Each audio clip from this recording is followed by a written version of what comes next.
श्रीगणेशाय नमः।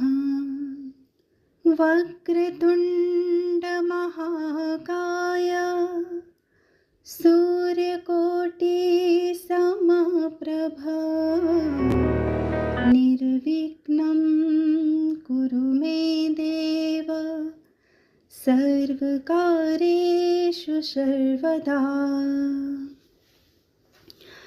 ॐ जयन्ती मङ्गला काली भद्रकाली कपालिनी दुर्गा क्षमा शिवा धात्री स्वाहा स्वधा नमोऽस्तुते। सर्वस्वरूपे सर्वेशे सर्वशक्ति समन्विते भयेभ्यस्त्राहि नो देवी दुर्गे देवी नमोऽस्तुते। दुर्गे देवी नमोऽस्तुते। दुर्गे देवी नमोऽस्तुते।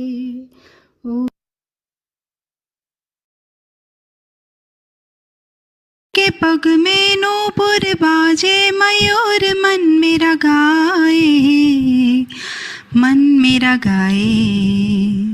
ओम नमः शिवाय, ओम नमः शिवाय, ओम नमः शिवाय, ओम नमः शिवाय, ओम नमः शिवाय, ओम नमः शिवाय। पुष्प की माला थाल सजाऊं, गंगा जल भर कलश मिलाऊं, नौ ज्योति से दीप जलाऊं, चरणों में नित शीश झुकाऊं। भाव विभोर हो के भक्ति में रोम रोम रंग जाए, मन मेरा गाए। ओम नमः शिवाय, ओम नमः शिवाय, ओम नमः शिवाय, ओम नमः शिवाय, ओम नमः शिवाय, ओम नमः शिवाय। अभयंकर शंकर अविनाशी, मैं तेरे दर्शन की अभिलाषी, जन्मों से पूजा की प्यासी, मुझ पे करना कृपा जरा सी। तेरे सिवा मेरे प्राणों को और कोई ना भाए, मन मेरा गाए। ओम नमः शिवाय, ओम नमः शिवाय, ओम नमः शिवाय, ओम नमः शिवाय, ओम नमः शिवाय। जय शिव शंकर। आशुतोष शशांक शेखर चंद्रमौली दिगंबरा, कोटि कोटि प्रणाम शंभो, कोटि नमन दिगंबरा। निर्विकार ओंकार अविनाशी, तुम्ही देवाधिदेव, जगत सर्जक प्रलय करता, शिवं सत्यम सुंदरा।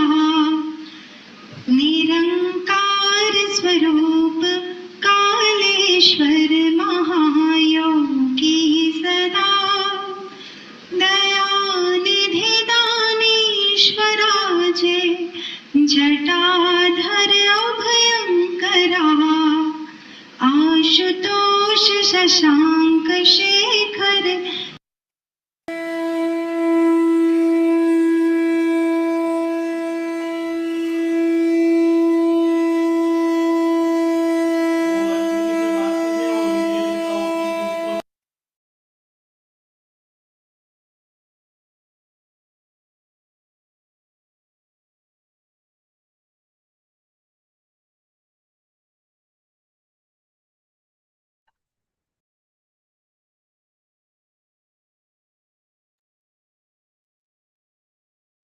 शुक्लांबरं धरं विष्णु शशिवर्णं चतुर्भुजं प्रसन्नवदनं ध्यायेत् सर्वविघ्नोपशान्तयेत्।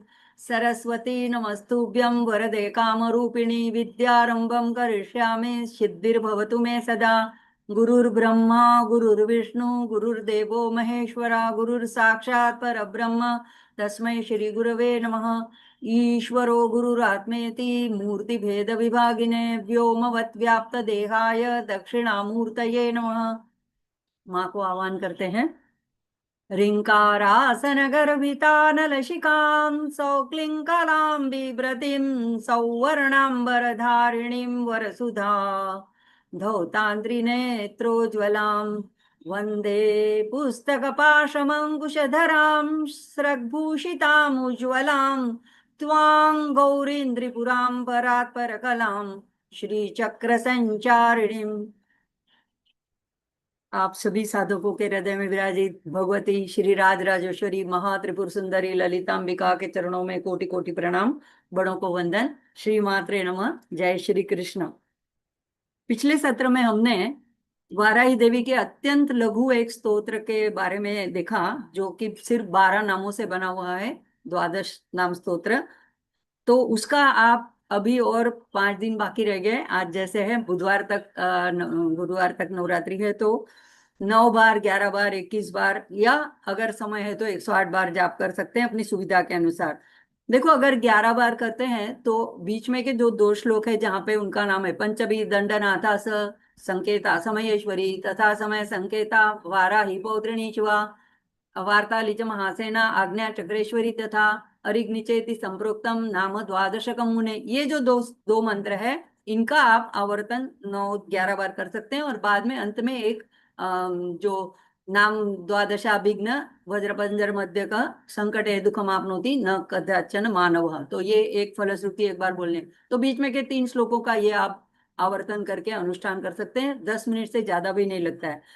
अब देखो, वाराह पुराण में ऐसे तो तंत्र में बहुत सारी गतिविधियां और न जाने कितने हवन और बड़े बड़े मंत्र वगैरह, बृहद महाराई मंत्र बहुत बड़ा मंत्र है, लेकिन वो सब जो जिन्होंने दीक्षा ली है तो गुरु के आज्ञा से और गुरु के मार्गदर्शन में कर सकते हैं। हम जो गृहस्थ हैं जिन्होंने दीक्षा नहीं ली है, मैंने भी नहीं लिए, तो हम सिर्फ जो सुलभ उपाय है वो ये गुप्ता नवरात्रि में कर सकते हैं। और उसमें का एक जो मैंने पिछली बार बताया, एक और उपाय ये है जो वराह पुराण में और स्कंद पुराण में देवी भगवती ने जब शिव जी से पूछा है वाराही देवी का महात्म्य, तो माँ शिव जी ने उनको उसके सहस्त्र नाम का स्तोत्र के रूप में बताया है। वहीं पे इसके सार रूप 108 नाम के नामावली दी गई है। तो ये आज जो हम करने जा रहे हैं वो है महावाराही बोलते हैं, या वाराही अष्टोत्तर शत नामावली। तो ये जो 101 नाम है, इसका अगर हम पारायण करते हैं, आप अपना घड़ी में समय नोट कर सकते हैं कितना टाइम लगता है। अभी हम एक बार पूरा पारायण पहले कर लेंगे। मैं एक बार बोलूंगी, एक बार म्यूट में आप लोग भी उसको उच्चारण करना या मन में उच्चारण करना, तो आप देख लेना कि कितनी कितनी देर लगती है। बहुत कम समय लगता है। तो ये वाराही देवी की पूजा आराधना ज्यादातर संध्या समय में की जाती है, तो अभी हम सीख लेते हैं। तो संध्या समय में आप सूर्यास्त के बाद, या अगर और उत्तम समय है कि रात्रि तुरीय संध्या में 10 बजे के समय के करीब आप इसका उच्चारण ये 108 नाम का कर सकते हैं। उसके साथ अगर आपके पास श्री यंत्र है तो उसके ऊपर आप 108 नाम बोलते बोलते पुष्प मोगरे के फूल अगर है तो एक एक पुष्प अर्पण कर सकते हैं, या आप कुमकुम अर्पण कर सकते हैं, या सिर्फ भावना से भी आप 108 नाम भगवान के सामने, वाराही की फोटो है तो उसके सामने आप गूगल से डाउनलोड कर सकते हैं, प्रिंट निकाल सकते हैं। नहीं तो जो भी ललितांबिका की फोटो या कोई भी देवी की फोटो जो आपके पास है, या कुछ भी नहीं है तो दिए की ज्योत में आप माँ का आह्वान कर सकते हैं। और माँ माँ के सामने ये 108 नाम जरूर बोलिएगा। तो इस नवरात्रि में माँ को शीघ्र फलदायी बताया गया है, तो तुरंत फल देती है, और एक एक नाम में इतने गूढ़ अर्थ समाये हुए हैं। आज हम जितने हो सकेंगे उतने न अर्थ देखेंगे। तो पहले हम पारायण कर लेते हैं। तो पूरा एक बार हम देख लेते हैं कि 108 नाम बोलने में कितना टाइम लगता है, और उच्चारण भी समझ में आ जाएगा। तो देखिए, मैं वाराही माँ का स्वरूप सबसे सबको परिचित है, पिछली बार भी हमने देखा था। तो अब उसके नामों का पारायण देखते हैं। तो महावाराही अष्टोत्तर शतनामावली। तो पहला नाम आता है, मैं एक बार बोलूंगी, एक बार आप बोलेंगे, तो मैं दो बार बोलूंगी। ओम नमो वराहवदनायै नमः। ओम नमो वराहवदनायै नमः। ओम नमो वाराह्यै नमः। ओम नमो वाराह्यै नमः। ओम वररूपिण्यै नमः। ओम वररूपिण्यै नमः। ओम क्रोधाननायै नमः। ओम क्रोधाननायै नमः। ओम कोलमुख्यै नमः। ओम कोलमुख्यै नमः। ओम जगदम्बायै नमः। ओम जगदम्बायै नमः। ओम तरुण्यै नमः। ओम विश्वेश्वर्यै नमः। ओम शङ्खिन्यै नमः। ओम शङ्खिन्यै नमः। ओम चक्रिण्यै नमः। ओम खड्गशूलगदाहस्तायै नमः। ओम खड्गशूलगदाहस्तायै नमः। ओम मूसलधारिण्यै नमः। ओम मूसलधारिण्यै नमः। ओम हलसकादिसमायुक्तायै नमः। ओम हलसकादिसमायुक्तायै नमः। ओम भक्तानाम् अभयप्रदायै नमः। ओम भक्तानाम् अभयप्रदायै नमः। ओम इष्टार्थदायिन्यै नमः। ओम इष्टार्थदायिन्यै नमः। ओम घोरायै नमः। ओम घोरायै नमः। ओम महाघोरायै नमः। ओम महाघोरायै नमः। हमें लगता है हम आगे चले गए। नहीं, ठीक है। ओम महामायायै नमः। ओम महामायायै नमः। ओम वार्ताल्ये नमः। ओम वार्ताल्ये नमः।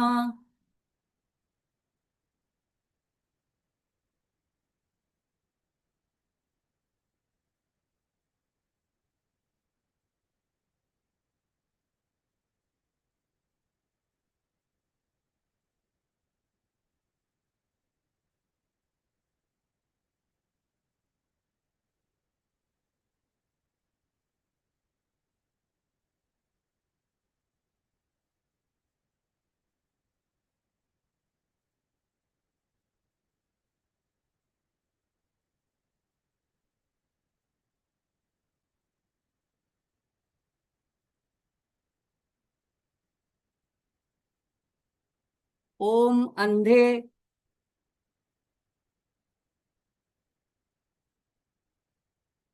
ओम जगदीश्वर्यै नमः। ओम अंधे अंधिन्ये नमः। ओम अंधे अंधिन्ये नमः। ओम रुंधे रुंधिन्ये नमः। ओम रुंधे रुंधिन्ये नमः। ओम जंभे जंभिन्ये नमः। ओम जंभे जंभिन्ये नमः। ओम मोहे मोहिन्ये नमः। ओम मोहे मोहिन्ये नमः। ओम स्तंभे स्तंभिन्ये नमः। ओम स्तंभे स्तंभिन्ये नमः। ओम देवेश्यै नमः। ओम देवेश्यै नमः। ओम शत्रुनाशिन्यै नमः। ओम शत्रुनाशिन्यै नमः। ओम अष्टभुजायै नमः। ओम अष्टभुजायै नमः। ओम चतुर्हस्तायै नमः। ओम चतुर्हस्तायै नमः। ओम उन्मत भैरव अंगस्थायै नमः। ओम उन्मत भैरव अंगस्थायै नमः। ओम कपिललोचनायै नमः। ओम कपिललोचनायै नमः। ओम पंचम्यै नमः। ओम पंचम्यै नमः। ओम लोकेशै नमः। ओम लोकेशै नमः। ओम नीलमणिप्रभायै नमः। ओम नीलमणिप्रभायै नमः। ओम अंजन्नाद्रिप्रतिकाशायै नमः। ओम अंजनाद्रि प्रतिकाशायै नमः। ओम सिंहारूढ़ायै नमः। ओम सिंहारूढ़ायै नमः। ओम त्रिलोचनायै नमः। ओम त्रिलोचनायै नमः। ओम श्यामलायै नमः। ओम श्यामलायै नमः। ओम परमायै नमः। ओम परमायै नमः। ओम ईशान्यै नमः। ओम ईशान्यै नमः। ओम नीलायै नमः। ओम नीलायै नमः। ओम इंदिवरसन्निभायै नमः। ओम इंदिवरसन्निभायै नमः। ओम कणस्थानसमोपेतायै नमः। ओम कणस्थानसमोपेतायै नमः। ओम कपिलायै नमः। ओम कपिलायै नमः। ओम कलात्मिकायै नमः। ओम कलात्मिकायै नमः। ओम अंबिकायै नमः। ओम अंबिकायै नमः। ओम जगद्धारिण्यै नमः। ओम जगद्धारिण्यै नमः। ओम भक्तो प्रदव नाशिन्यै नमः। मतलब कि भक्त का उपद्रव, तो भक्त उपद्रव नाशिन्यै नमः। ओम सगुणायै नमः। ओम निष्कलायै नमः। ओम विद्यायै नमः। ओम विद्यायै नमः। ओम नित्यायै नमः। ओम नित्यायै नमः। ओम विश्ववशंकर्ये नमः। ओम विश्ववशंकर्ये नमः। विश्व को वश करने वाली। ओम महारूपायै नमः। ओम महारूपायै नमः। ओम महेश्वर्ये नमः। ओम महेश्वर्ये नमः। ओम महेन्द्रितायै नमः। ओम महेन्द्रितायै नमः। ओम विश्वव्यापिन्यै नमः। ओम विश्वव्यापिन्यै नमः। ओम देव्यै नमः। ओम देव्यै नमः। ओम पशूनाम् अभयकारिण्यै नमः। ओम पशूनाम् अभयकारिण्यै नमः। ओम कालिकायै नमः। ओम कालिकायै नमः। ओम भयदायै नमः। ओम भयदायै नमः। ओम बलिमांस महाप्रियायै नमः। ओम बलिमांस महाप्रियायै नमः। ओम जय भैरव्यै नमः। ओम जय भैरव्यै नमः। ओम कृष्णांगायै नमः। ओम कृष्णांगायै नमः। ओम परमेश्वर वल्लभायै नमः। ओम परमेश्वर वल्लभायै नमः। ओम नूदायै नमः। यहाँ पे पाठ भेद है, कहीं जगह नूदा है, कहीं जगह सुधा है। ओम सुधायै नमः। ओम स्तुत्यै नमः। ओम स्तुत्यै नमः। ओम सुरेशान्यै नमः। ओम सुरेशान्यै नमः। ओम ब्रह्मादिवरदायै नमः। ओम ब्रह्मादिवरदायै नमः। ओम स्वरूपिण्यै नमः। ओम स्वरूपिण्यै नमः। ओम सुराणाम् अभयप्रदायै नमः। ओम सुराणाम् अभयप्रदायै नमः। ओम वराहदेह सम्भूतायै नमः। ओम वराहदेह सम्भूतायै नमः। ओम श्रोणीभारालसायै नमः। ओम श्रोणीभारालसायै नमः। ओम क्रोधिन्यै नमः। ओम क्रोधिन्यै नमः। ओम नीलास्यायै नमः। ओम नीलास्यायै नमः। ओम शुभदायै नमः। ओम शुभदायै नमः। ओम शुभवास शुभवारिण्यै नमः। ओम शुभवारिण्ये नमः। ओम शत्रूणां वाकस्तंभनकारिण्ये नमः। ओम शत्रूणां वाकस्तंभनकारिण्ये नमः। ओम शत्रूणां गतिस्तंभनकारिण्ये नमः। ओम शत्रूणां गतिस्तंभनकारिण्ये नमः। ओम शत्रूणां मतिस्तंभनकारिण्ये नमः। ओम शत्रूणां मतिस्तंभनकारिण्ये नमः। ओम साक्षी स्तंभनकारिण्ये नमः। ओम साक्षी स्तंभनकारिण्ये नमः। ओम मूकस्तंभिन्ये नमः। ओम मूकस्तंभिन्ये नमः। ओम जिह्वास्तंभिन्ये नमः।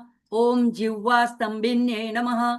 ओम दुष्टानां निग्रहकारिण्ये नमः। ओम दुष्टानां निग्रहकारिण्ये नमः।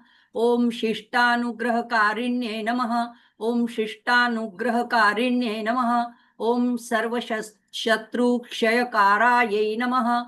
ओम सर्वशत्रु कारायै नमः। ओम शत्रु साधनकारिण्ये नमः। ओम शत्रु साधनकारिण्ये नमः।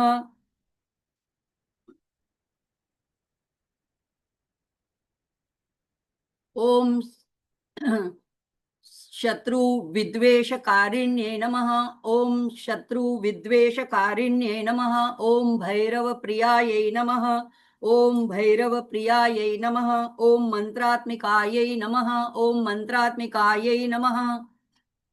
ओम यंत्र रूपायै नमः। ओम यंत्र रूपायै नमः। ओम तंत्र रूपिणे नमः। ओम तंत्र रूपिणे नमः। ओम पीठात्मिकायै नमः। ओम पीठात्मिकायै नमः। ओम देवदेव्यै नमः। ओम देवदेव्यै नमः। ओम श्रेयस्कारिण्यै नमः। ओम श्रेयस्कारिण्यै नमः। ओम चिंतितार्थ प्रदायिन्ये नमः। ओम चिंतितार्थ प्रदायिन्ये नमः। ओम भक्त अलक्ष्मी विनाशिन्ये नमः। ओम भक्त अलक्ष्मी विनाशिन्ये नमः। ओम संपत प्रदायै नमः। ओम संपत प्रदायै नमः। ओम सौख्यकारिण्ये नमः। ओम सौख्यकारिण्ये नमः। ओम बाहुवाराह्यै नमः। ओम, कई जगह बहु है, बाहुवाराह्यै नमः। ओम स्वप्नवाराह्यै नमः। ओम स्वप्नवाराह्यै नमः। ओम भक्ति भगत्वे भगत्यै नमो नमः। ओम भगवत्यै नमो नमः। ओम भगवत्यै नमो नमः। ओम ईश्वर्यै नमः। ओम ईश्वर्यै नमः। ओम सर्व आराध्यायै नमः। ओम सर्व आराध्यायै नमः। ओम सर्वमयायै नमः। ओम सर्वमयायै नमः। ओम सर्वलोकात्मिकायै नमः। ओम सर्वलोकात्मिकायै नमः। ओम महिषनाशिनायै नमः। ओम महिषनाशिनायै नमः। ओम बृहद्वाराह्यै नमः। ओम बृहद्वाराह्यै नमः। तो इस तरह ये महा वाराही अष्टोत्तर शतनामावली, यहाँ पे 108 नाम संपन्न होते हैं। तो हम 2 बार बोले इसलिए ज्यादा समय लगा। आप एक बार बोलेंगे तो इससे आधे ही समय में आपका ये पारायण, ये जो अर्चना है वो पूरी हो जाएगी। बहुत ही सरल है, बिना दीक्षा की भी कोई भी ये कर सकता है। अब जो बाराही के हमने जो अभी नाम देखे, कुछ कुछ नाम आपको सब तो याद नहीं रहे होंगे। तो ये जो माँ के प्रमुख गुणों का वर्णन है वो भौतिक एवं उसकी 4 श्रेणियां हैं। पहले तो जो माँ के भौतिक वर्णन के बारे में, मतलब माँ कैसे दिखती है, उनकी आंखें कैसी, उनका स्वरूप कैसे है, उनके आयुध कैसे है, तो उनका भौतिक स्वरूप और दिव्य स्वरूप का वर्णन वो एक श्रेणी, एक विभाग है। मतलब विभाग से नहीं है, लेकिन इन इन नामों को इसमें शामिल शामिल किया गया है। दूसरा है कि माँ की जो तांत्रिक एवं रक्षण करने की शक्तियां हैं, तो अंधे अंधिनी, रुंदे रुंदिनी, ये जो आपने हमने पढ़ा, तो ये सारी माँ की जो है तांत्रिक शक्तियां हैं जो कि भक्तों का रक्षण करती है।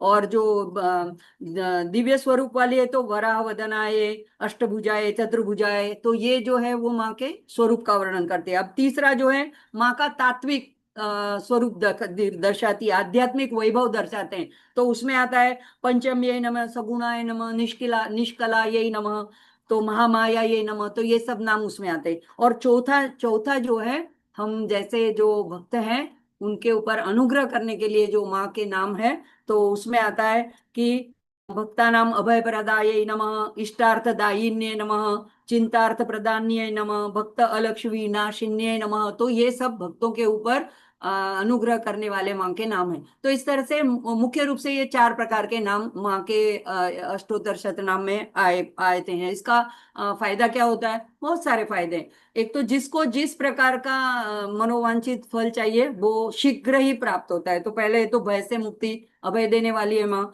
दूसरा है कि हम जो कुछ कर रहे हैं उसमें हमको मानसिक दृढ़ता प्राप्त होती है। मतलब माँ जो है वाराही, वो भूमि तत्व है। तो जैसे उन्होंने भूमि को पानी से, ब्रह्मांडीय जल से ऊपर उठाया था और स्थिर किया था, उसी तरह हमारे मन को स्थिर करती है, दृढ़ता देती है। तो तीसरा है, अगर किसी के ऊपर गलत तरीके से कानूनी विवाद मुकदमे चल रहे हैं, कलयुग में कुछ कहा नहीं जाता है, सच्चे लोगों को भी किसी तरह न किसी तरह कानून के मामले में उलझाया जाता है। तो ऐसा अगर कहीं हम ऐसे अटके या हमारे कोई रिलेटिव्स अटके हुए, तो ये स्तोत्र करने से माँ जरूर उनमें से उनको उबार लेती है, बाहर निकाल देती है। खास करके तांत्रिक लोग इसीलिए इसका उपयोग करते हैं, लेकिन हम तंत्र की दृष्टि से नहीं करते, हम भक्ति की दृष्टि से करते हैं। तो हम माँ को प्रार्थना भक्ति भाव से एक बालक बन करके माँ को भाव करेंगे कि हमारी ये इच्छा है, इसलिए हम ये करते हैं। अगर नहीं है तो फिर माँ की सिर्फ प्रीति के लिए, माँ का प्रेम पाने के लिए, भक्ति पाने के लिए। फिर शत्रुओं से रक्षा करती है, करता है ये स्तोत्र। और अगर क्रूर ग्रह की कुछ बाधा है, शनि की, राहु की, ऐसे ज्योतिष में बताते रहते हैं। अभी मुझे भी लोगों ने बताया कि तुम्हारी शनि की 7.5 चल रही है, और शायद इसी वजह से ये एक न एक बाधा आती रहती है। तो इसीलिए ऐसी बाधाओं का भी नाश करने के लिए, या कम से कम उन संकटों में हम दुख नहीं प्राप्त करते हैं, तो ये संकट है दुख आप न आपनोति कदाचन मानव। तो और हमारा जो आत्मज्ञान, आखिरी जो हमारा उद्देश्य है, और मुक्ति पाना, तो माँ जो है भोग और मोक्ष दोनों दायिनी है, दोनों चीजें देती है। तो ये सारे चीज जो है माँ इस अष्टोत्तर शतनामावली से प्रदान करती है। तो अगर आपको ललिता सहस्त्र नाम पूरा पढ़ने का समय नहीं है, या आप वो नहीं पढ़ पाते हैं, वो बोलने में कठिन लगता है, तो ये सारे नाम बहुत सरल है, और इस नवरात्रि में आप इसका जरूर एक बार पाठ कीजिएगा। अब के जो 3 दिन आते हैं, मैंने सोचा था कि आज पंचमी है, बुधवार से नवरात्रि शुरू हुई, लेकिन आज देखा पंचांग में आज तो षष्ठी हो गई है। तो ये एक क्षमा चाहती हूँ, आज षष्ठी है। मैंने माँ को कहा, जैसे आपने एक भक्त के लिए जैसे हमने ललिता सहस्त्रनाम में देखा था, तो साउथ के एक भक्त थे, उन वो माँ में रहते थे, तो अमावस्या के दिन भी उनको राजा ने पूछा आज कौन सी तिथि है, तो उन्होंने कहा था पूर्णिमा, क्योंकि उनका चेहरा, माँ के चेहरे को उनकी दृष्टि उनके ऊपर थी। तो राजा बहुत क्रोधित हो गया कि ये पुजारी रहते हुए ऐसे गलत तिथि बताता है, ये पागल है। तो अगर बोला कि शाम तक अगर पूर्णिमा का चंद्र उदय नहीं हुआ तो तुमको फांसी दे दी जाएगी। तो माँ ने अपना एक झुमका आकाश में फेंक कर उस दिन अमावस्या की रात को पूर्णिमा का दर्शन कराया था। तो वो किस्सा हमने देखा था ललिता सहस्त्र नाम के वक्त। तो ऐसे ही मैंने आज माँ को प्रार्थना करी कि वैसे तो आज षष्ठी है, लेकिन मैंने पंचमी लिखा है, तो आप एक दिन और पंचमी एक्सटेंड कर दीजिएगा। और हमारी जो सबकी ये आराधना है, वो पंचमी की आराधना आप मान लीजिएगा, और माँ दयालु है, मुझे लगता है न मना नहीं करेगी। तो अब हम एक एक नाम देखते हैं।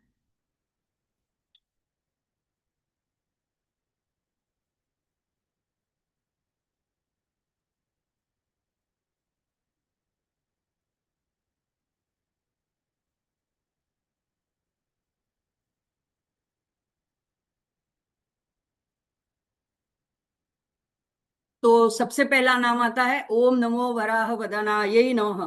तो माँ का जो है वराह यानी शुकर, हमने देखा था पिछले सत्र में भी। तो ऐसे जो मुखमंडल वाली माँ है, उसको यहाँ पे पहले नाम में 2 बार नमन आता है, नमो नमः। तो ये हम ललिता सहस्त्र नाम के वक्त भी हमने देखा था, अष्टोत्तर शतनामावली के वक्त, वहां पे सभी नाम में नमो नमः है। तो 2 बार नमन बारंबार करने से, दृढ़ता से, पूर्ण शरणागति से भक्त जो है माँ को नमन करता है। तो हम साधक जो है माँ को 2 बार नमन करते हैं। अभी नमो नमः के भी ये संस्कृत के नमो नमः इसलिए होता है कि नमः नमः जब एक बार जुड़ जाता है तो नमः आगे का विसर्ग नमो बन जाता है। तो यहाँ पे नम ये मुख्य शब्द है। तो नम, मन जो है उसको हमको उल्टाना है, मन जो बाहर भागता है उसको पकड़ के माँ के चरणों में, तो म का, मन का नम, नम कर देना है। यानी मैं अपने मन को, अपनी बुद्धि को, अपने अहंकार को आपके चरणों में अर्पित करता हूँ। ये नमो नमः का अर्थ होता है। और मैं आपका शरणागत हूँ, आपके चरणों में मैं अपने आप को समर्पित कर रहा हूँ। तो ये पहले भाव करके वराह वदना यही नमः। तो इस भाव से जब हम बोलते हैं तो ये प्रतीक है। हमारे वराह जो होता है वो जैसे जमीन के अंदर तक जाके उसको कुरेदता है, उसी तरह से वराह वदना है जब हम बोलता है तो बोलते हैं, तो साधक के मन के गहराई में छुपे हुए जो संचित कर्म है, या पाप वृत्ति है, या दुष्कृत्य है, या नकारात्मकता है, उसको उखाड़ करके माँ बाहर कर देती है और हमें मुक्ति बुलाती है।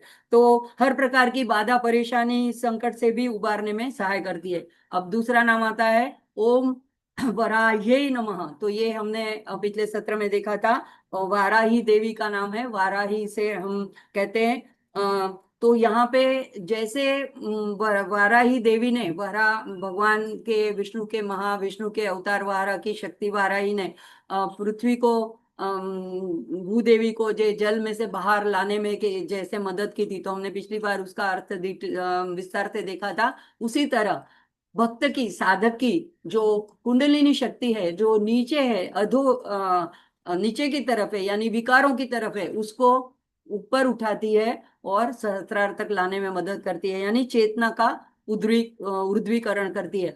तो एक एक नाम के साथ हम क्या कहेंगे, अपने शरणागत भक्त को अभय वरदान देने वाली साक्षात वराह मुखी, वराह मदन यानी चेहरे वाली, ऐसे मुखी माँ को हम शत शत प्रणाम करते हैं या उसके चरणों में वंदन करते हैं। अब वरा ये नमः, तो भगवान वरा की परम पराक्रम शक्ति, जो संपूर्ण पृथ्वी को धारण करने की और संकटों से उबारने वाली है, उसको हम प्रणाम करते हैं। तो ऐसे भाव पूर्वक मन में भाव ला करके एक एक नाम माँ को, ये नहीं कि मैकेनिकल बोलते जाए, चलो हो गया 5 मिनट में आज का हमारा जो भगवान का पूजा कार्य हो था वो संपन्न हो गया, ऐसे नहीं। चाहे 108 न बोलो, 5 ही बोलो, 10 ही बोलो, तो लेकिन जो एक नाम माँ का बोलो वो पूरे भाव से, पूरे हृदय के प्रेम से माँ को वो नाम अर्पण करो।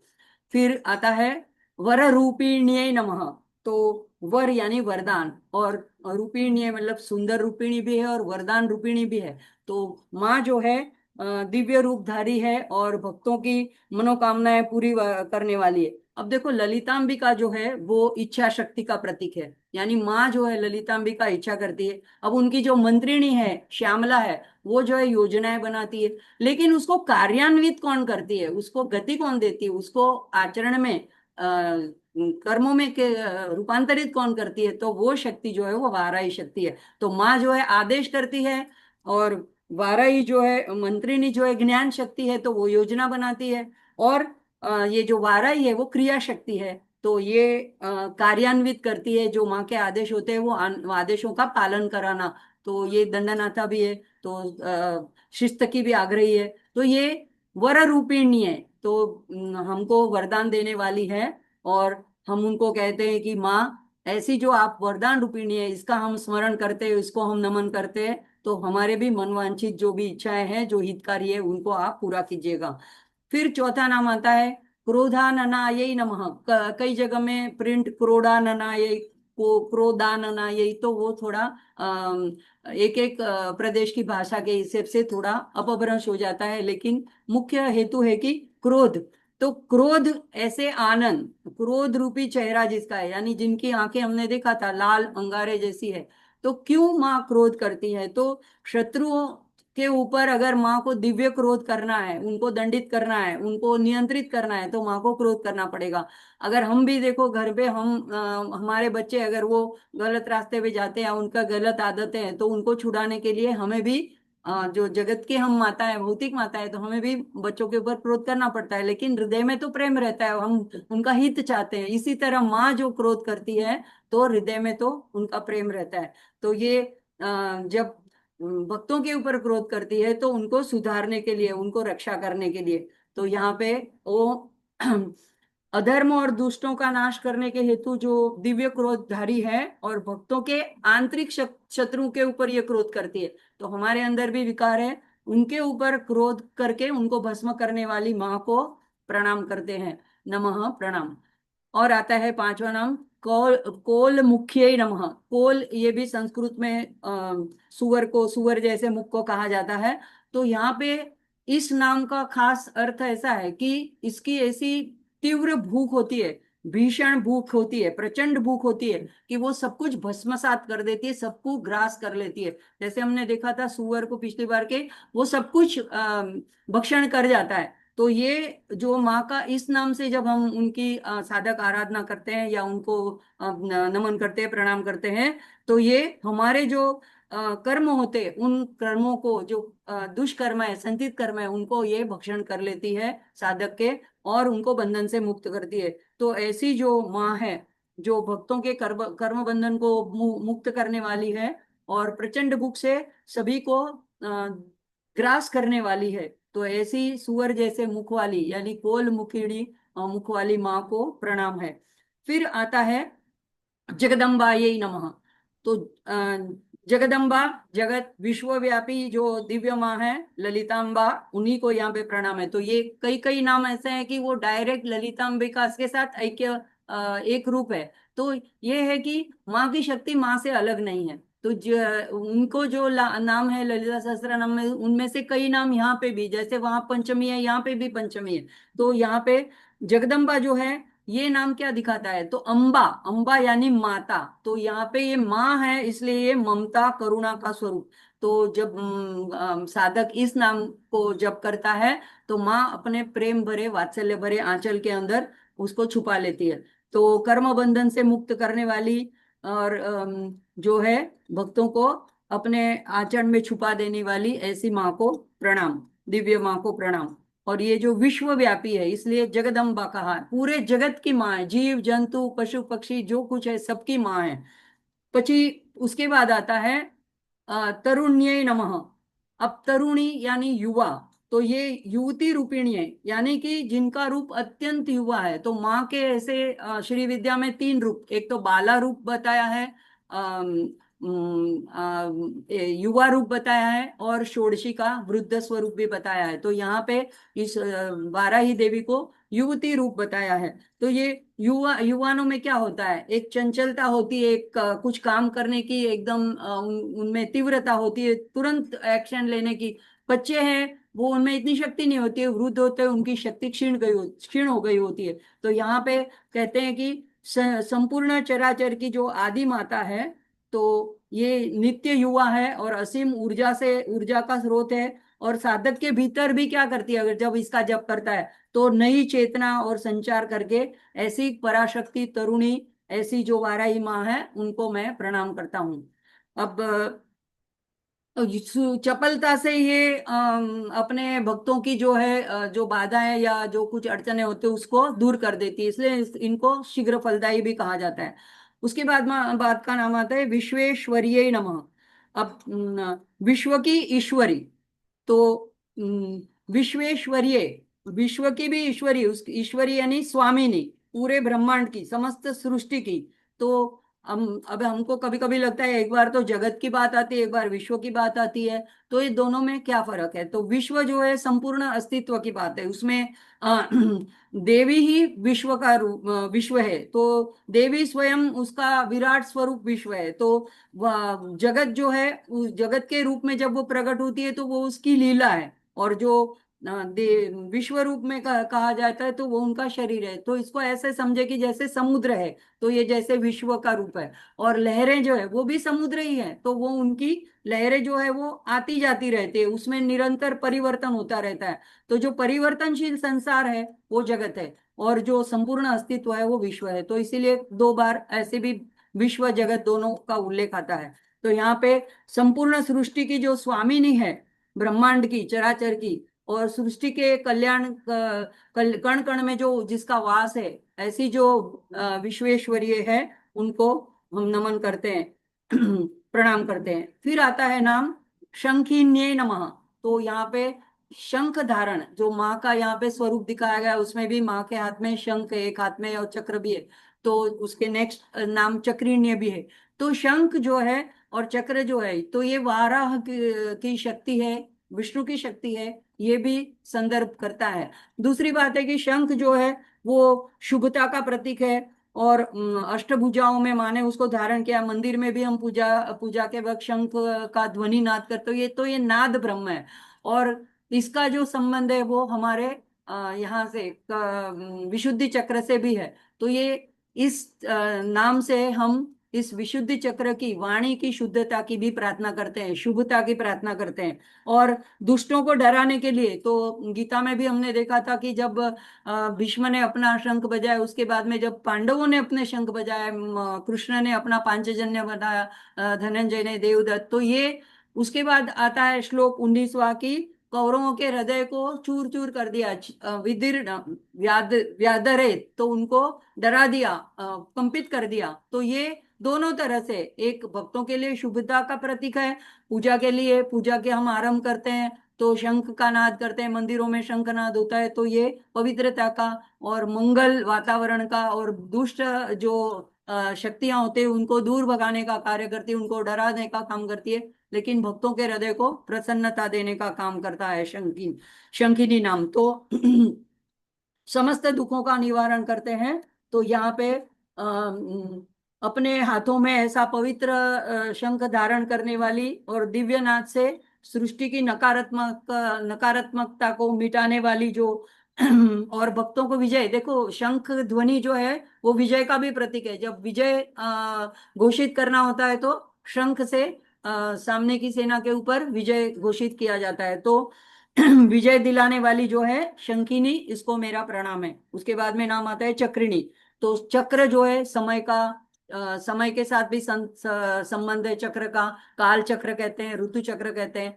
तो ये जब दुष्टों के संबंध में आता है तो यहाँ पे उनके एक हाथ में सुदर्शन चक्र है जो है, तो ये समस्त बुराई और नकारात्मकता का नाश करता है। सुदर्शन चक्र की ऐसी बात है कि वो अपने आप चलने लगता है, अपने आप वापस आके उंगली में ठहर जाता है। हमने देखा था शिशुपाल का वध इसी तरह से कृष्ण ने सुदर्शन चक्र से किया था। तो ये चक्र बना कैसा है, तो कहते हैं कि ये दो त्रिभुज से बना है। दो त्रिभुज एक आपस में जुड़ के षडभुज बनते हैं। तो ये समभुज त्रिभुज है, त्रिकोण है।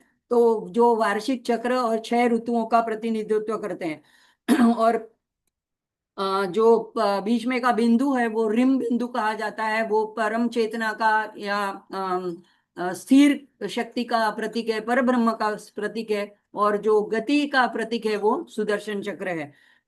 तो ये दोनों का गतिशील पहलू और स्थिर तत्व का जो संयोग है, जो सम्मिलन है, ऐक्य है, वो जो ये सुदर्शन चक्र से बताया जाता है। तो माँ के सारे आयुध भी दिव्य होते हैं, इसलिए दिव्य आयुधों को भी प्रणाम किया जाता है। और हमें भी ऐसी दिव्यता प्राप्त हो, हमारे भी ऐसे दुष्टों का नाश हो, हमारी आसपास की नकारात्मकता को का नाश हो, ऐसी सब भावनाएं की जाती है। अब आगे आता है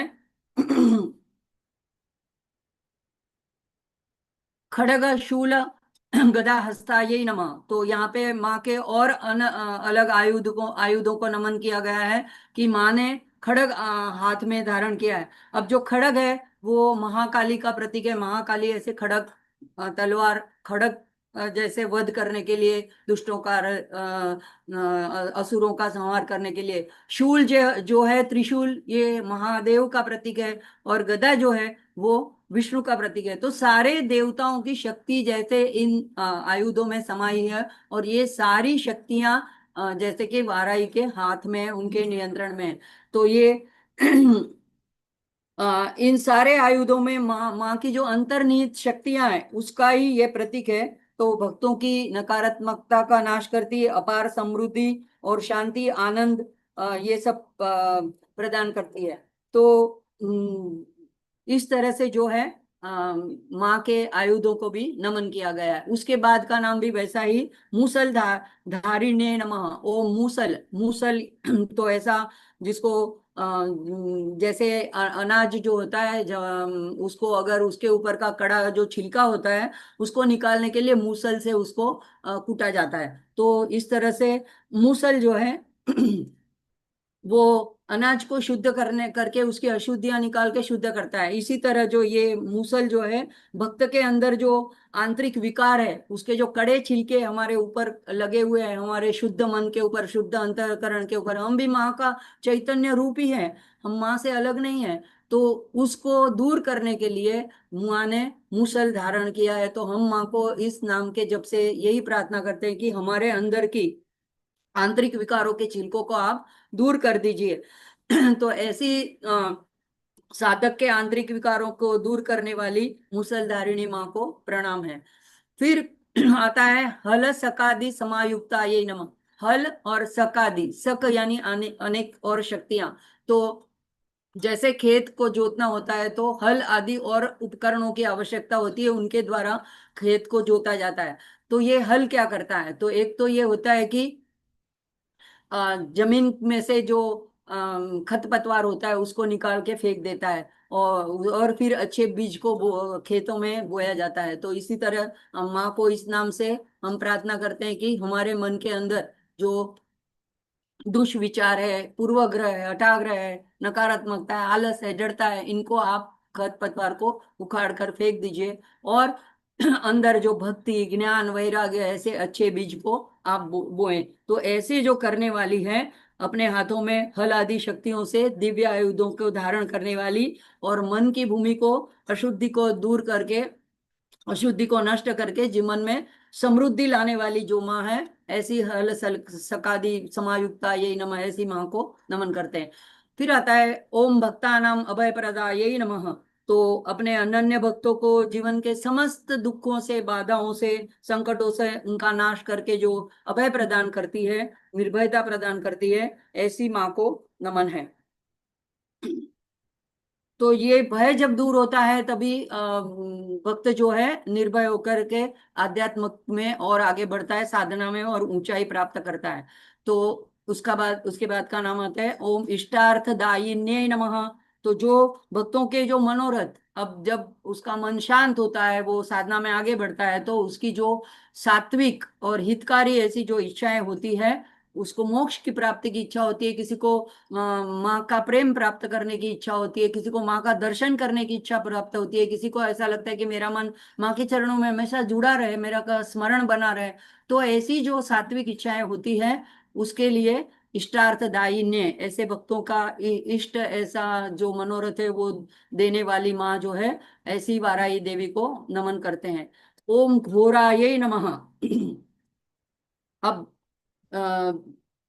अपने भक्तों के लिए जो है, ये जीवन कभी कभी वो भयानक रूप धारण करती है। क्यों? क्योंकि शत्रुओं को सिर्फ भयानक रूप को देख के ही डर जाते हैं, कई कई रूप को देख के ही डर जाते हैं। तो ऐसे जो है कि सभी शत्रुओं को डराने के लिए उनका कभी कभी ऐसा रूप ही पर्याप्त हो जाता है। तो ऐसे ऐसी माँ को कहा गया है कि ओम घोरायै नमः, ऐसे घोर रूपी धारण, रूप धारण करने वाली माँ को। अभी कभी कभी क्या है कि दुष्टों का दमन करने के लिए ऐसा लेती है, और कभी कभी भक्तों के ऐसे घोर संकटों को निवारण करने के लिए भी माँ ऐसा घोर रूप लेती है।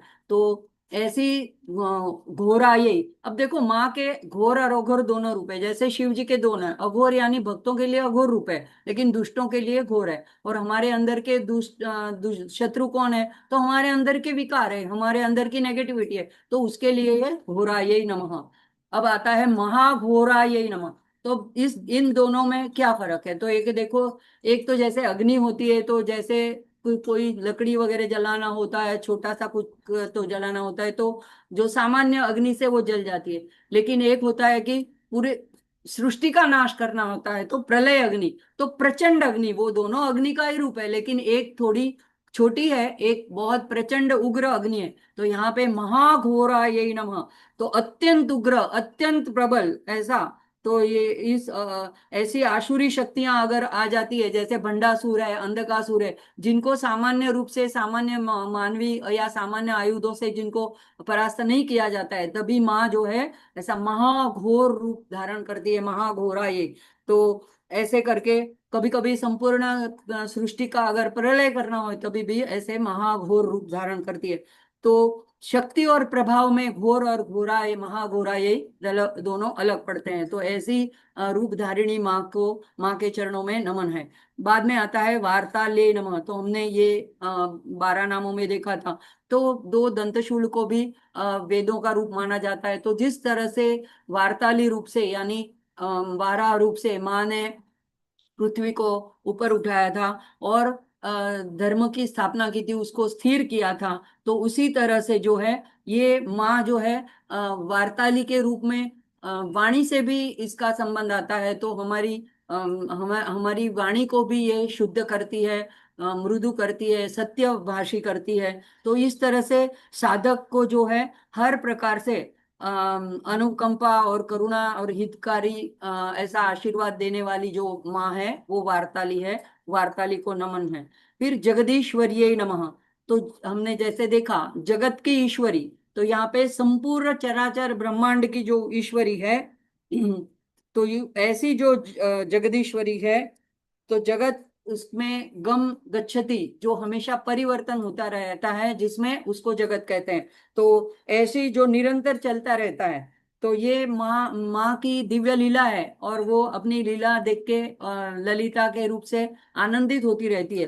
तो ऐसी जो जगदीश्वरी है, ऐसी जगदीश्वरी जो सबकी ईश्वरी है, सबकी स्वामिनी है, सबकी अधिष्ठात्री है, तो ऐसी जो माँ है, वो संपूर्ण चराचर ब्रह्मांड की जो सर्वोच्च स्वामिनी है, आ, उसको त्रिदेव की भी ये ईश्वरी है, उनको भी ये शक्ति प्रदान करती है, और सृष्टि का संचालन करने वाली ऐसी पराशक्ति माँ जगदीश्वरी को हम प्रणाम करते हैं।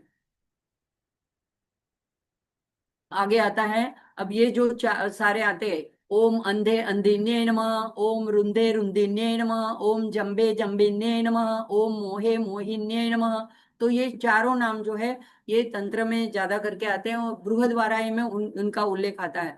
तो ये बृहद्वाराही मूल मंत्र में, तो ये माँ की वार्ताली की शक्तियां ही मानी जाती है। तो उनके नियंत्रण में तो ये अंधे अंधिन्ये नमः, ये इससे क्या कौन सा माँ का स्वरूप सामने आता है? तो जो अनिष्ट वृत्ति रखते हैं, ऐसे जो हमारे शत्रु है, उनकी दृष्टि को अंध करने वाली अंधिन्य, तो उनको माँ को प्रार्थना है कि उनकी दृष्टि को आप अंध कर दीजिए। अंध कर दीजिए यानी उन वो ऐसी दृष्टि से हमें देखना बंद कर दे। और ऐसी दृष्टि हमारे में अगर है, अगर काम क्रोध मोह मोह लोभ मत्सर, तो ऐसी प्रवृत्तियों को भी जो हम जिससे हम सत्य को देख नहीं पाते हैं, तो ऐसी हमारी ऐसी जो दृष्टि है, उसको भी आप अंध कर दीजिए, यानी बंद कर दीजिए। अंध हो जाना यानी दिखना बंद हो जाना, तो उसके बाद हम सत्य को देख पाएंगे।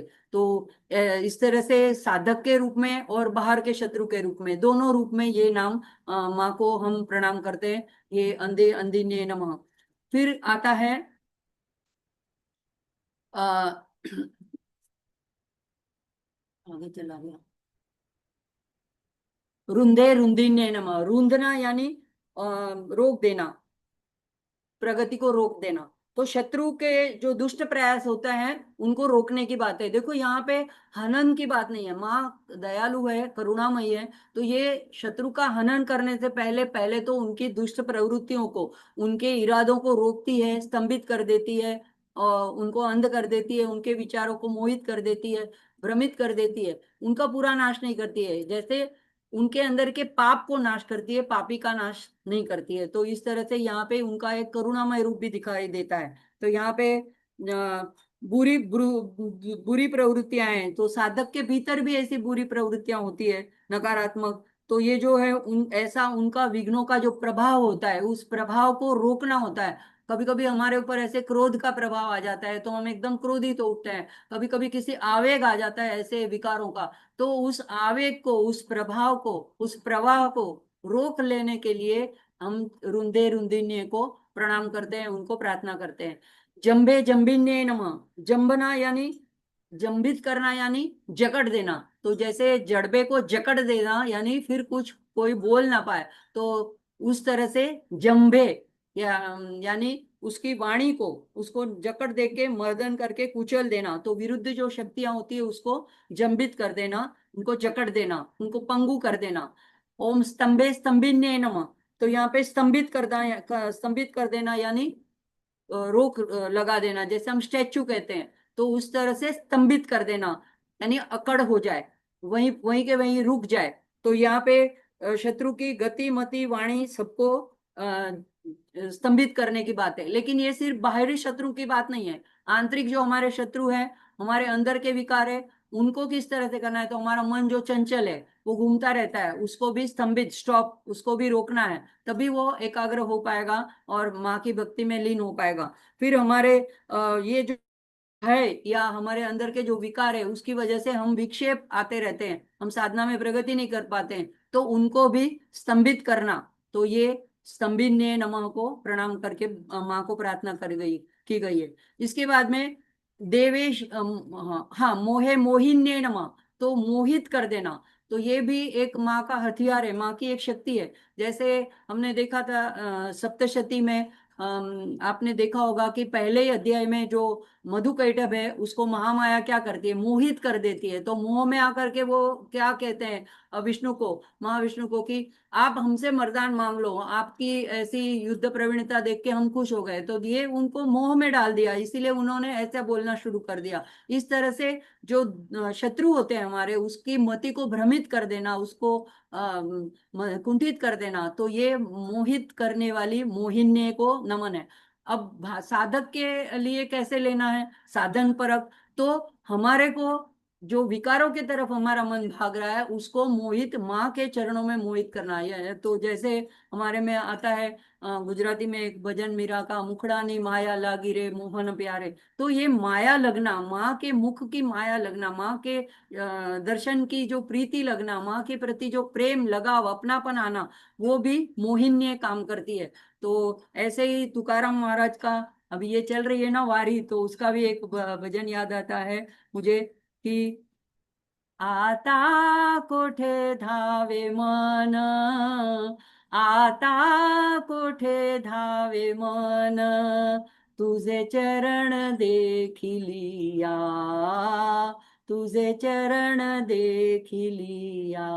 तो तुकाराम कहते हैं कि अब मेरा मन कहाँ दौड़ेगा, तुम्हारे चरणों के जो दर्शन जो उसने कर लिए, तो वहीं पे वो रुक गया। एक और अभंग में कहते हैं कि कोई पंडरी की तरफ नहीं जाना, वहां पे एक ऐसा भूत रहता है कि जो जो जाता है उसको वापस नहीं आने देता है, अपने पास जकड़ लेता है। तो यानी मोहित कर लेता है, अपने पाश में बांध लेता है। तो इसीलिए यहाँ पे मोहे मोहिन्ये नमः, स्तंभे स्तंभिन्ये नमः, ओम देवेश्ये नमः। तो देवताओं की भी ईश, यानी देवताओं की भी, साधक के जो दैवी गुणों की भी रक्षा करने वाली है, उसको भी देवेशी कहते हैं। और क्योंकि हमारे अंदर अरे हर एक अंग के एक एक देवता हैं, तो उनकी ईश्वरी, तो उनको नियंत्रित करने वाली, उसकी स्वामिनी, तो वो भी देवेशी है, तो उसको हम नमन करते हैं। तो ये हमारे से अंदर के सभी दैवी गुणों की रक्षा करती है। समस्त देवताओं की ये पूज्य है, आराध्या है, स्वामिनी है। और देवलोक की रक्षक इंद्र भी इसकी आराधना करते हैं, तो देवलोक की भी रक्षक है। तो ऐसा पूरे ब्रह्मांड की ऐसी संचालन करने वाली जो शक्ति है, महाशक्ति है, ऐसी देवेशी को प्रणाम है। अब बाद में आता है शत्रुनाशिन्ये नमः। तो शत्रु सभी प्रकार के आंतरिक और बाह्य सभी प्रकार के शत्रुओं का नाश करने वाली, अंदर बाहर के, उसको शत्रुनाशिनी। देखो कई कई नाम जो है बार बार आते हैं, तो ये बार बार प्रार्थना करना है, तो अलग अलग शब्दों द्वारा जो साधक होता है, जो भक्त होता है, वो माँ को प्रार्थना करता है। तो ये बात नहीं है कि एक ही जैसे अर्थ लगते हैं, लेकिन शत्रु, कई प्रकार के शत्रु होते हैं। अगर हमको कोई असाध्य रोग हो जाता है, अगर हमारे कोई ऐसी बीमारी आ जाती है, वो भी हमारी शत्रु है, वो भी हमको साधना में आगे नहीं जाने देती है। तो ऐसी सारे शत्रु, जो हम दृश्य और अदृश्य, हम जो जिसको जानते हैं शत्रु के रूप में, जिसको हम नहीं जानते हैं, वो सारे का नाश करने वाली, और नाश कीजिए ऐसी प्रार्थना करने वाली माँ वाराही शत्रुनाशिनी रूपिणी को नमन है। अब आता है ओम अष्टभुजायै नमः, और आता है चतुर्हस्तायै नमः। तो ये माँ के स्वरूप का वर्णन है। तो अष्टभुजाएं, जैसे यहाँ पे चित्र में सामने देखा है, तो माँ के 6 आयुध है और अभय वरद हस्त है। तो ये अष्टभुजा में हर एक आयुध का हमने आगे देख लिया वर्णन, शंख चक्र मूसल हल और पाश अंकुश और अभय और वरद। तो निर्भयता देने के लिए, अभय वरदान देने के लिए एक हाथ है, और एक वरदान देने के लिए। तो ये ऐसी जो अष्टभुजाधारी है, ऐसी माँ को प्रणाम है। और चतुर्हस्ता है, तो ये माँ का बाला स्वरूप भी है कि जिसमें 4 हाथ है, तो इसमें पाश अंकुश अभय और वरदान। तो ऐसे जैसे विष्णु को भी चतुर्भुज माना जाता है, तो विष्णु चतुर्भुज रूप भी है। गीता में जैसे अर्जुन कहता है कि नहीं नहीं, आपका ये विश्व रूप जरा समेट लो, और मुझे आपका जो पहले का वो रूप था वही दिखाओ। तो द्विभुज रूप, तो माँ भगवान का, कृष्ण का द्विभुज रूप भी है, विष्णु का चतुर्भुज रूप भी है, और विश्व रूप भी है, हजारों अनंत हाथ वालों वे रूप भी है। तो यहाँ पे अष्टभुजाए चतुर्भुजाए नमः। उन्मत्त भैरव अंकस्थायै नमः। तो ये भैरव जो शिव जी का ही रूप है, अष्ट भैरव कहे जाते हैं, और सबके साथ एक एक भैरवी होती है। तो यहाँ पे जो उन्मत्त भैरव होता है, वो जो है वो परम समाधि में और हमेशा आनंद स्वरूप में लीन, ऐसा शिव का जो स्वरूप है वो उन्मत्त भैरव का स्वरूप माना जाता है। और उसके अंकस्थ है। अब अंक यानी हमेशा गोद यही नहीं होता है, उनके सन्मुख या उनके निकट या उनकी शक्ति रूपिणी। तो ऐसी, तो ये नाम जो है शिव शक्ति दोनों का ऐक्य दर्शाते हैं। और इस नाम के जब से दोनों की कृपा हमें प्राप्त होती है। तो शिव शक्ति दोनों के, हम दोनों अलग नहीं है। और उनका यह रूप पूर्ण ज्ञान और करुणा से संचालित है। तो माँ भी है और वहां पे चैतन्य रूप शिव जी भी है। तो उन्मत्त भैरव जो आनंद के प्रदाता है, तो उन दोनों को एक साथ में यहाँ पे नमन किया गया है। आगे आता है ओम कपिल लोचनाय नमः। तो कपिल कपिल लोचनाय, कपिल शब्द जो है वो भूरी आंखों वाले, ताम्र वर्ण, सुनहरा भूरा, अग्नि समान ऐसा तेजस्वी वर्ण। तो ऐसी दिव्य दृष्टि जो अग्नि और सूर्य के समान तेजस्वी होकर सत्य और असत्य का विवेक करती है, ऐसी माँ को प्रणाम किया गया है कपिल लोचनाय नमः कह के। फिर आता है पंचम्यै नमः। तो हमने देखा 12 नामों में पंचमी। तो सभी पांच जो पंचक है हमारे शरीर के अंदर, पांच ज्ञानेंद्रिया, कर्मेंद्रिया, पांच तन मात्रा, पंच महाभूत, और माँ के जो पंचकृत है, कृत्य है, उसमें जो अनुग्रह का कृत्य है, तो उसकी जो पंचमी जो है वो वाराही देवी है। और चंद्र की पंचमी कला, तो पंचमी की भी अधिष्ठात्री। तो ऐसी पंचमी को नमन है। यानी हमारे अंदर की सभी इंद्रियों को माँ, आप आपके कंट्रोल में है, हमारा मन, हमारे पंच महाभूत, हमारा शरीर, हमारा अंतःकरण, तो ये इसको आप नियंत्रित करें, सन्मार्ग पे ले जाएं। फिर लोकेशे नमः। तो लोकेशाय या लोकेशाय शे नमः या लोकेशाय नमः। समस्त लोक, तीनों लोकों की ईश, तीनों लोकों की स्वामी। तो भूर्भुव स्व जैसे कहते हैं, या स्वर्ग पृथ्वी महापाताल, तो ये सबकी ये अधिष्ठात्री है। तो ऐसी इन सब नामों से माँ का महिमा वर्णन, माँ का सर्वव्यापी रूप बताया गया है कि ये आद्य शक्ति से अलग नहीं है। एक उसका एक संकुचित, हम जो जैसा चित्र में देखते हैं सिर्फ ऐसा ही एक मूर्त रूप नहीं है, ये रूप को भक्तों के कृपा करने के लिए, अनुग्रह करने के लिए धारण करती है। वैसे उनका अनंत रूप है आद्य शक्ति का। फिर नीलमणि प्रभा यही नमः। तो नीलमणि यानी बैंगनी नीले रत्न के जैसी जिनकी प्रभा है, आभा है इनके शरीर की। अब ऐसा जो है कि यह नाम उनके रंग रूप को, उनका वर्ण भी नील वर्ण है, तो इसकी उनके आसपास ऐसी प्रभा, ऐसी आभा, ऐसा तेज बिखर रहा है। इसीलिए कहा है कि ओम नीलमणि प्रभा यही नमः। उनको नमन करते हैं। अंजनाद्रि प्रतिकाशायै। अभी अंजन, अद्रि और प्रतिकाशायै, ऐसे तीन शब्द से ये नाम बना है। तो अंजन यानी काजल, तो यानी काला रंग दर्शाता है। अद्रि यानी पर्वत, और प्रतिकाशायै, प्रतिकाशायै यानी उसके सदृश।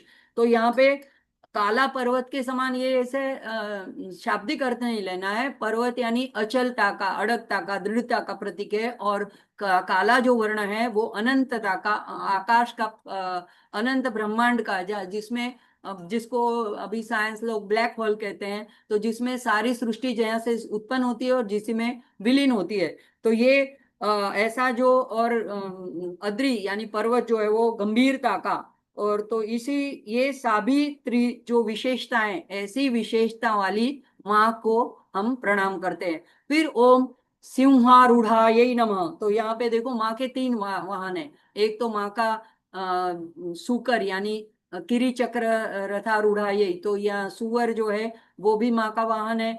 दूसरा माँ का भैंसा, जैसा हमने देखा था, नाम है महिषानना, महिषासनायै। तो महिष यानी भैंसा जो यम का वाहन है वो भी है। और ये सिंह, तो ऐसी बात नहीं है कि एक ही वाहन है, जिस प्रकार की प्रवृत्ति है, जिस प्रकार का माँ को कार्य करना है, उस प्रकार के वाहन को माँ धारण करती है। तो अंबिका का भी हम देखते हैं, सिंह वाहिनी है, बाघ वाहिनी है।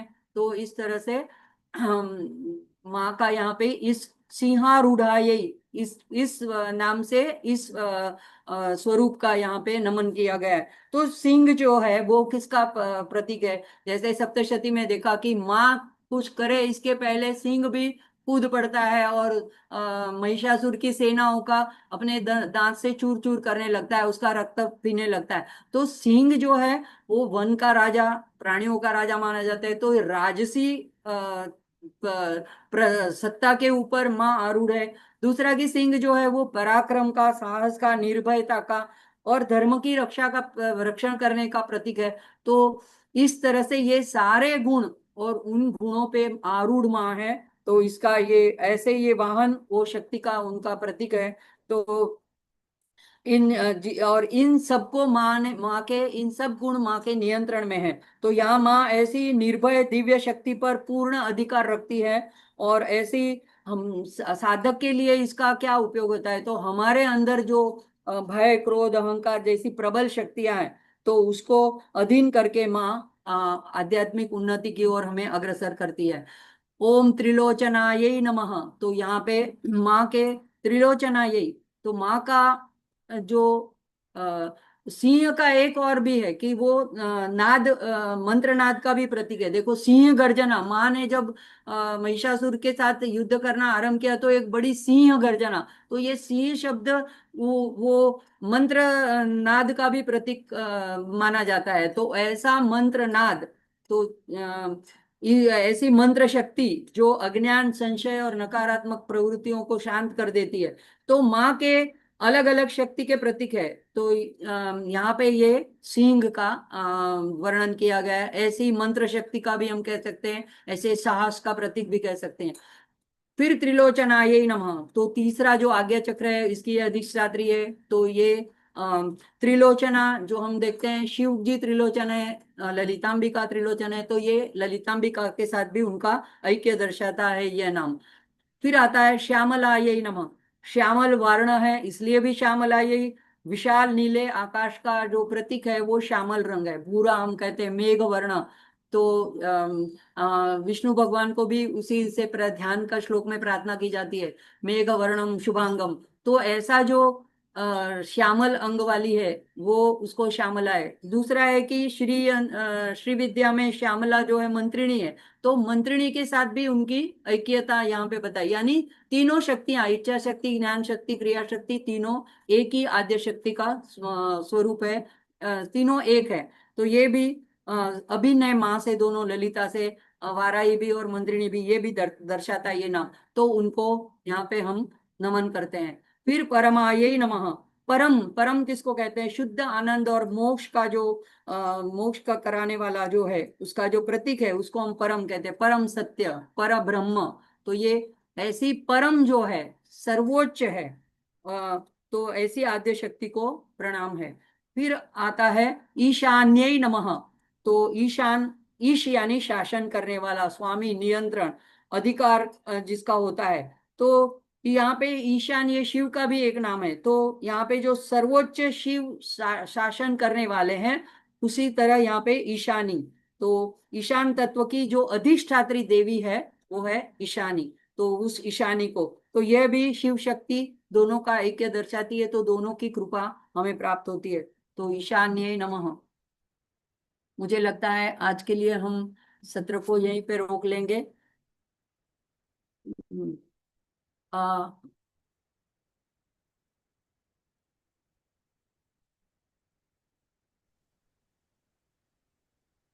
लगता है कि सारे नाम तो नहीं हो पाएंगे, तो देखेंगे अगर सबकी सुविधा होगी, अनुकूलता होगी, तो अष्टमी के दिन हम आगे के नाम ले लेंगे। लेकिन पहले हमने इसका पारायण इसलिए किया, मुझे पता था पूरे 108 नहीं हो पाएंगे, तो आपको पीडीएफ भी साथ में दी गई है। तो अगर नहीं भी पूरे नामों का अर्थ पता है, लेकिन कई कई नाम तो अपना स्वयं ही अर्थ प्रकट कर देते हैं, कोई कोई नाम में हमें उसको पूरा विस्तार से देखना होता है। तो मेरी आप सबसे विनती है कि अगर नहीं भी हुआ है पूरा 108 नाम का अर्थ, अग्नि नहीं भी हमने इस सत्र में जान पाए हैं, तो भी आप आज से लेकर के नवरात्रि पूर्ण होने तक, 23 तारीख तक, रोज एक बार इस 108 नाम का जप जरूर करिए। रात्रि के टाइम करे, संध्या के टाइम करे तो बहुत अच्छा है, शीघ्र फल देने वाली। अपने देखे इतने ही नामों में, देखे कितने सारे वरदान और कितने सारी हमें माँ ने आश्वासन दे दिया है कि ये नाम जप करने से ये होगा, साधक का ये सारा बाधाएं दूर होगी, शत्रु का विनाश होगा, उसका उन्नति होगी, उनको धन धान्य प्राप्त होगा, स्थिरता मिलेगी। तो आप माँ के चरणों में हमें मोहिनी होगी, प्रेम होगा, अनुराग होगा, इससे ज्यादा क्या चाहिए हमें? माँ के पास क्या मांगना है? तो जरूर आप लोग ये दोनों चीजें, एक तो 12 द्वादश नाम स्तोत्र और ये स्तोत्र, ये करें। यही मेरी प्रार्थना है आप सब लोगों से। सत्र को समाप्ति की ओर ले चलते हैं। अर्चना जी का हमेशा संडे के दिन आकर के टैग करते हैं, इसलिए आभार। जागृति बहन जो पीडीएफ वगैरह बनाने में मदद करती है, उनका आभार। और मीर भाई जो प्रेरणा करते रहते हैं, और आप सब साधक लोग जो उपस्थित रहते हैं, सबका आभार। ओम पूर्णमद पूर्णमिदं पूर्णात् पूर्णमुदच्यते पूर्णस्य पूर्णमादाय पूर्णमेवावशिष्यते। ओम शांति शांति शांति। हरि ओम। श्री गुरुभ्यो नमः। हरि ओम। अर्थ इसलिए देखने होते हैं कि अर्थ देखने से हमारा भाव बढ़ता है, हम माँ के साथ जुड़ पकते हैं, अनुसंधान कर सकते हैं, कनेक्ट हो सकते हैं। अब वैसे भी तो हम बोल सकते हैं नाम, लेकिन अगर मेरे से भी ज्यादा अगर आप चिंतन करेंगे तो ये कुछ मैंने अपनी समझ से अर्थ बताए, लेकिन आपको और भी अर्थ प्रकट हो सकते हैं। ये इतना सीमित अर्थ नहीं होता, ये सारे मंत्र रूप नाम है। जैसे ललितांबिका के सहस्त्र नाम का एक एक नाम मंत्र रूप है, इसी तरह से ये वाराही देवी का एक एक नाम मंत्र रूप है। तो सभी लोगों के ऊपर माँ की कृपा बनी रहे, इसी आशा के साथ। अर्चना जी। धन्यवाद चेतना जी, सभी को मेरा प्रणाम। गुप्त नवरात्रि के शेष दिनों में जैसे कि चेतना दीदी ने बताया, हम सभी माँ महावाराही की अष्टोत्तर नामावली का श्रद्धा पूर्वक पाठ कर सके, ऐसी माँ से प्रार्थना है। माँ वाराही की कृपा हम सभी पर सदैव बनी रहे, इसी मंगल कामना के साथ आइए हम सब मिलके महादेव के जय घोष के साथ आज का सत्र समाप्त करते हैं। ओम नमः पार्वती हर हर महादेव हर। जी दीदी, मैं डेली धन्यवाद। पाठ करती हूँ दीदी ललिता सहस्त्र नाम का। अभी नवरात्र में मैं पाठ कर रही हूँ ललिता सहस्त्र नाम एवरीडे। તમારું સાંભળવાથી और आपने वाराही का एकादश नाम वो बताया, वो भी मैं તમે करती हूँ, બોલો છો ને એના લીધે શું पाठ થાય कर છે, रही हूँ अभी। આ દુનિયામાં આપણે थैंक यू दीदी। કઠણ થઈ ગયા હોઈએ છીએ, એના બદલે મા બાપ એકદમ हम लोग एक साथ बोलेंगे तो मुझे कुछ भी समझ में नहीं आता है। दीदी जय श्री कृष्णा दीदी। हैंड रेस करके एक एक जन पूछिए, तो कुछ अगर बताने लायक हो मुझे, मैं जानती हूँ तो हर जरूर हर बताऊंगी। महादेव हर हर महादेव।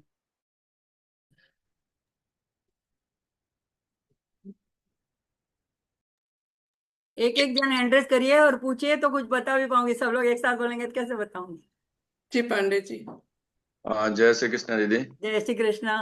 दीदी ये जो नाम 108 नाम है, इस हाँ 108 नाम को जैसे सामने मंदिर के सामने बैठ के सिर्फ पढ़ना, या पढ़ने के साथ कुछ अर्पण नहीं भी नहीं, करना? अर्पण करो। देखो जैसा आपकी सुविधा, अगर अच्छा। आपकी सुविधा है और अर्पण करो और अच्छा है।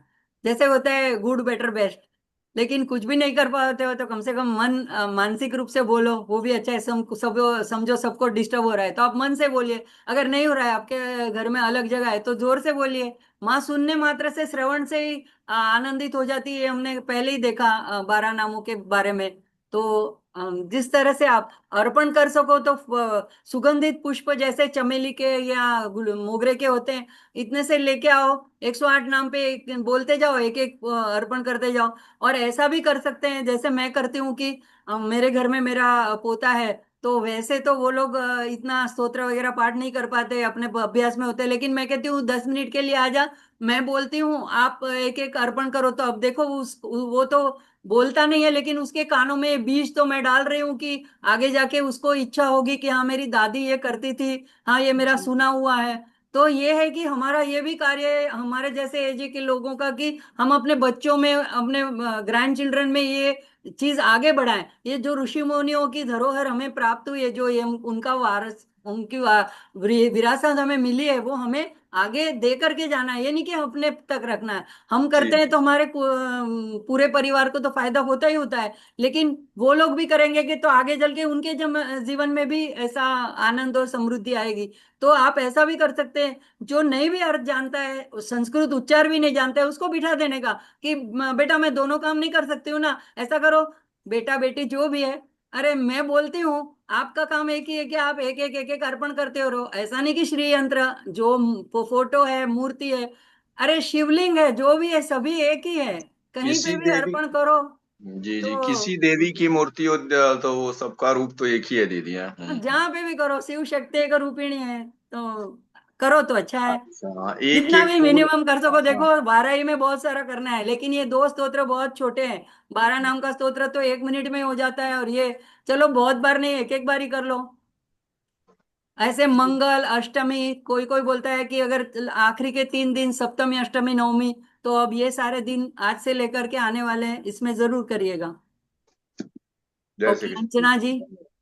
जय श्री कृष्ण दीदी। जय श्री कृष्णा। आपको सबसे पहले बहुत बहुत धन्यवाद दीदी, आपका तो मैं इतना अच्छा पढ़ाती हैं, इतना ये अच्छा देखो, बताती है, तो मैं मंत्र आप मुग्ध सिर्फ जो मुग्ध हो पूछना जाती है हूँ। वो पूछिए। और मैं ये पूछने दीदी, मैं बोल रही थी, मैं डेली अभी नवरात्र स्टार्ट हो उसमें श्री ललिता सहस्त्र नाम का पाठ करती हूँ मैं शाम में बैठ करके। बहुत और सरल, बहुत एकदम एक्सेलेंट, करना ही चाहिए, मैं भी और करती एक हूँ। और आपने जो द्वादश नाम बताया उसका भी मैं पढ़ रही हूँ, और आज वेरी से जो गुड। नाम बताया ये भी पढ़ूंगी 108 हाँ, नाम। ये भी इसमें ऐड करो। हाँ, देखो, मैं याद कर लूंगी आज जितना से। अधिक करेंगे, जैसे हम लोग बोलते हैं गोड़ ना के गड़ुता है, मतलब जितना मिठाई में अगर गुड़ वगैरह डालो तो उतना उतना मिठास बढ़ती और जाती है। और उसके बाद इतना अच्छा लगता है कि मैं क्या बताऊँ, अंदर से बहुत अच्छी फीलिंग आती है। आपने ऐसा बोला तो माँ को भी बहुत अच्छा लगता होगा। देखो अर्चना जी भी थैंक हंस रही यू। है, सबको ही अच्छा लगता होगा, ठीक है। बहुत अच्छा जय श्री दीदी, कृष्ण थैंक यू दीदी। दीदी, एक थैंक यू, जय सवाल है, श्री एक कृष्ण। सवाल। हाँ, जय जैसे श्री कृष्ण कृष्ण। दीदी। कौन बोल रहे हैं? हाँ, मैं रसीला पटेल बोल रही हूँ। हाँ हम बोलो। अगर एक एक आसन पे बैठकर एक बार में ही, ओह, हाँ बोलिए, आगे आवाज नहीं आ रही है। हाँ यस, बोलिए। हाँ, एक आसन पर बैठ के हम शिव जी का भी स्तोत्र बोले और माता जी का भी स्तोत्र बोले, या एक आध हम विष्णु का भी स्तोत्र बोले, ऐसा चल सकता है कि अलग अलग बैठना चाहिए? कुछ नहीं, देखो सर्व पर क्या बोलते हैं वो, जितना हम प्रणाम करते हुए केशवा प्रति गच्छति, तो केशवम मतलब ये मत समझो कि सिर्फ एक केशव, केशव यानी पर ब्रह्म, तो पर ब्रह्म हम उसको, हमने तो देखा नहीं है उसको, तो हम कहते हैं हमारा जैसा भाव, आज हमको ऐसा लगता है कि आप विष्णु रूप में हो, मैं विष्णु का। अगर ऐसा नहीं होता तो शंकराचार्य ने इतने स्तोत्र की रचना ही नहीं की होती। उन्होंने सारे हाँ, सारे देवी देवताओं के ऊपर स्तोत्र की रचना की, और जहां जगह पंढरपुर में गए तो पंढरपुर की स्तुति गाई है, जहां गए उनकी श्री यंत्र की स्थापना की तो ललिता की स्तुति करी, सौंदर्य लहरी लिखी। अगर वो हमारे आद्य है सनातन धर्म के, उन्होंने सभी का वर्णन वर्णन गायन किया है। तो जैसा हमारा परिवार होता है, मैं तो भगवान को कहती हूँ, जैसे हमारे माँ बाप भाई बहन होते हैं, तो आप भी हमारे माँ बाप, हनुमान जी, गणपति, सभी लोग, मुझे सभी लोग अच्छे लगते हैं, जैसा मेरा भाव। नहीं तो कोई कहेगा कि मैं तो सिर्फ माँ की करूंगी, फिर मैं गणपति के अभी दिन आएंगे तो मैं नहीं करूंगी शिव जी का, ऐसे नहीं होता है। ऐसा कोई चलता है मन ना। में डर मत धन्यवाद। रखो। हाँ, माँ अपनी ओके। माँ है, डर मत रखो। माँ। नहीं नहीं, हाँ हाँ। धन्यवाद। कोई कभी कभी मन में ऐसा कुछ सवाल है, अगर आज वो जवाब मिल देखो, गया। इसके लिए स्तोत्र है, संशय जो है ना वो भी नकारात्मकता है, तो ये द्विधा हम्म, जो है ना, ये भी वो निकाल देती है। बहुत ये धन्यवाद। दुश्मन यानी कोई तलवार भाला लेके, बंदूक लेके हमारे सामने आने वाले दुश्मन नहीं, ये हमारे ऐसे विचार जो है ना, वही हमारे दुश्मन है, जो हमारी साधना में बाधा डाल, मैं ऐसा करूं नहीं करूं, इससे ऐसा होगा वैसा होगा, यही हमारे दुश्मन है।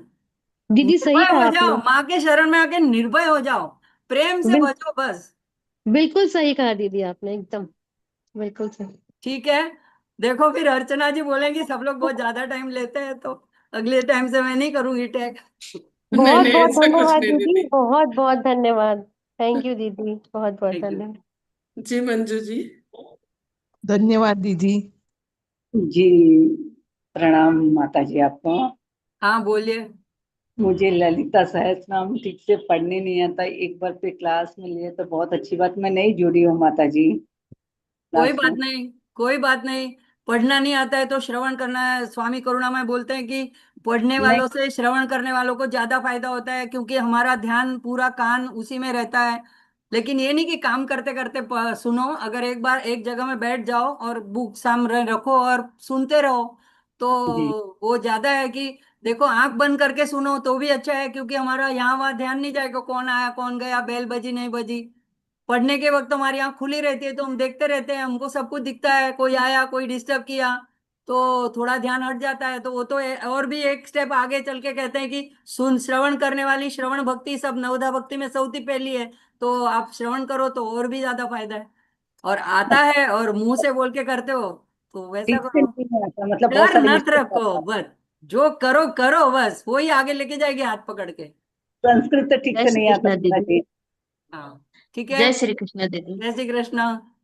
मुझे अर्चना ये जी। पूछना है कि मैं दुर्गा सप्तशती पढ़ती हूँ, तो मैं हाँ, शाम के बाद पढ़े तो चलेगा क्या?